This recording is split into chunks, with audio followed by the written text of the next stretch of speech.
नवरात्रि के दूसरे दिन माँ ब्रह्मचारिणी की पूजा अर्चना करने का विधान है।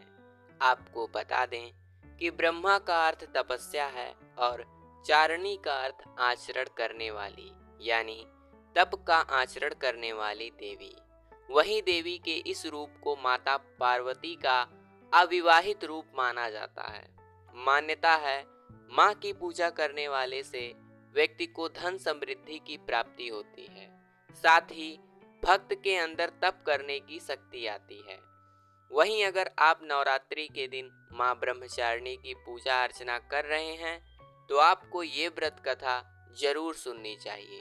तो आइए आपको सुनाते हैं माँ ब्रह्मचारिणी की कथा। पूर्व जन्म में ब्रह्मचारिणी देवी ने पर्वतों के राजा हिमालय के घर पुत्री रूप में जन्म लिया था। साथ ही नारद जी के उपदेश से भगवान शिव को पति रूप में प्राप्त करने के लिए घोर तपस्या की।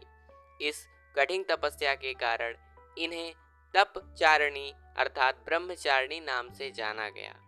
1000 वर्ष तक इन्होंने केवल फल फूल खाकर ही बिताए और 100 वर्षों तक केवल जमीन पर रहकर साग पर ही निर्वाह किया।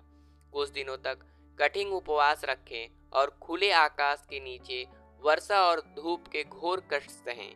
3000 वर्षों तक टूटे हुए बिलपत्र खाएं और भगवान शंकर की आराधना करती रहीं। इसके बाद तो उन्होंने सूखे बेलपत्र खाना भी छोड़ दिया। कई हजार वर्षों तक निर्जल और निराहार तप करती रहीं। पत्तों को खाना भी छोड़ देने के कारण इनका नाम अर्पणा नाम पड़ गया।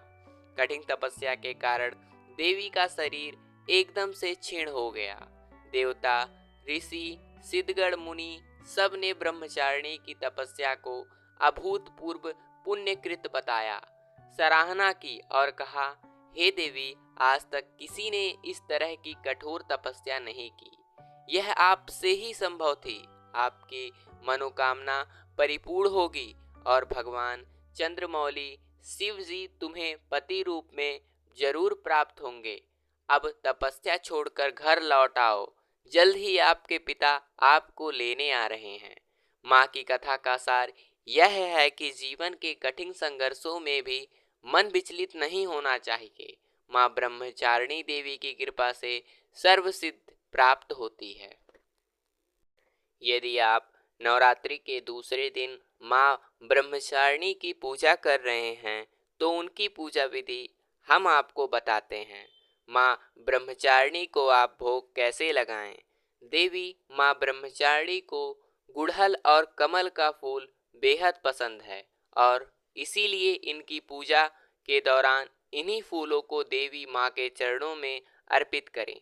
चूँकि माँ को चीनी और मिश्री काफ़ी पसंद है, इसीलिए माँ को भोग में चीनी, मिश्री और पंचामृत का भोग लगाएं। माँ ब्रह्मचारिणी को दूध और दूध से बने व्यंजन अति प्रिय होते हैं, इसीलिए आप उन्हें दूध से बने व्यंजनों का भोग जरूर लगाएं। इस भोग से देवी ब्रह्मचारिणी प्रसन्न हो जाएंगी। इन्हीं चीज़ों का दान कर से आप लंबी उम्र का सौभाग्य भी प्राप्त करते हैं। आज व्रत कथा